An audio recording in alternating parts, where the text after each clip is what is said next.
Let's face it, modern life comes with its mishaps. Video games, on the other hand, offer virtual worlds where fantastic forests are splinter-free, and biffing it on the double diamond doesn't mean staying off the slopes for 6 months. Sometimes, though, even video games can be hazardous to your health. In fact, video games offer tons of unique ways to get bruised, battered, and busted up. Let's strap on our bike helmets, wrap our tennis elbows, and check out some of the most infamous times video games sent players to the hospital. The one with the super mutants.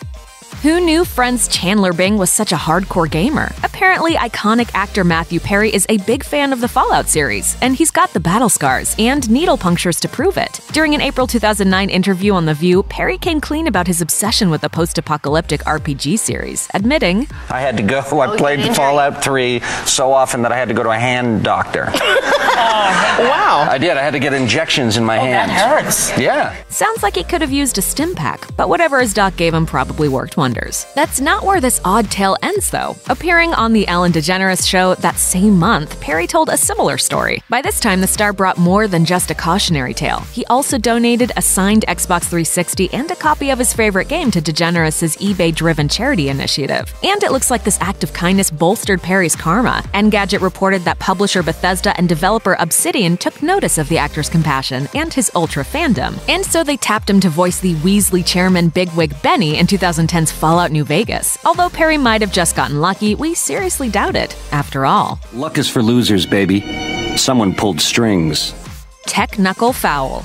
Serious basketball players had better keep their paws in top-notch condition. After all, their careers ride on their ability to pass, shoot, dribble, and dunk. So it likely came as a bit of a surprise to both his fans and fellow athletes when Joel Berry II, a point guard for the North Carolina Tar Heels, started off the 2017 season with a protective brace around his hand. If you're thinking he sustained an injury during practice or at the gym, you'd be wrong. He and Theo and one of our managers playing a little video game, and he loses, so he punches the door. Yes, after losing a heated multiplayer match of NBA 2K18 to his friend and fellow Tar Heel Theo Pinson, Barry did what any gamer worth his salt would do. He took his rage out on an inanimate object. Specifically, he punched his door, catching one of his fingers on the frame and breaking a bone in his hand. But Barry took his stint with sore loserdom as a learning experience, joking that the door was doing just fine for the last 3 weeks, while his damaged digit kept him off of the court. Door 1, Barry 0. We eagerly await the rematch.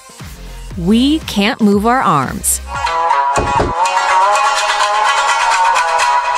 We would like to play.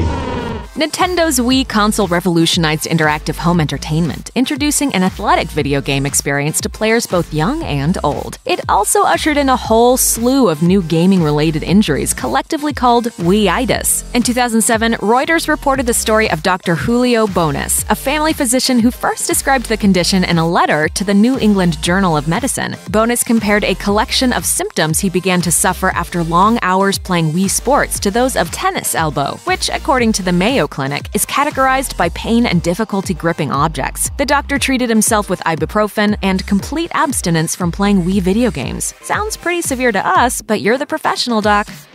Guitar Hero Hangups.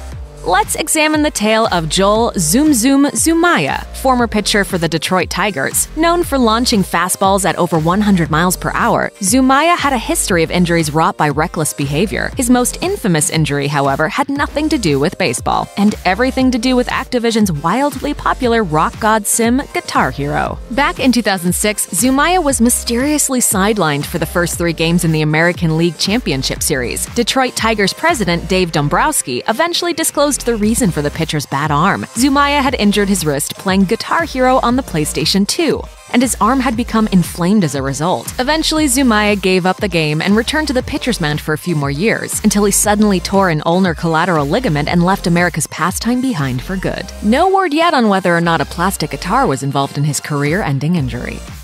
Blinded by the light. In October 2017, Channel News Asia reported that a 21-year-old woman lost partial sight in her right eye after marathoning infamous mobile game Honor of Kings. While casual players likely don't have to worry about going blind from playing a video game, the anonymous finance worker was among the game's most hardcore fanatics. In fact, she spent almost all of her free time duking it out in arena-style battles, devoting entire days off to the League of Legends-like app. It was exactly this dedication that led her to experience extreme eye strain, which in turn caused her to to develop retinal artery occlusion, or eye stroke. Doctors attempted to repair the damage she'd done to her vision, though there's no word on whether or not they succeeded. Either way, one thing's for sure. When it comes to gaming, moderation is key, even for the toughest, most hardcore gamers. Brokémon. You've been selected to receive the sneak peek about a phenomenon called Pokémon, a hit TV show, a Game Boy game, and loads of other cool things that are about to take America by storm! Ever since it burst onto the Nintendo Game Boy in the mid-90s, Pokémon has captured the hearts of both kids and adults, putting them in the sneakers of pocket monster trainers on a quest to be the very best, like no one ever was. So when Niantic released the long-awaited Pokémon Go, an augmented reality game that let players catch 3D Pokémon on their smartphones, fans went wild. For the first time in gaming history, each player was the protagonist of his or her own journey. And for the first time in gaming history, the scrapes, bumps, and bruises weren't digital, they were real. This is our 15-year-old daughter, Autumn Deisenroth, recovering from injuries after she was hit by a car. From Pokéholics sustaining fractures and broken bones to distracted drivers slowing down for Diglets instead of yield signs, the injuries caused by, or at least blamed on, Pokémon Go were innumerable. And we thought Team Rocket was scary. Thanks for watching. Click the SVG icon to subscribe to our YouTube channel. Plus, check out all this cool stuff we know you'll love too.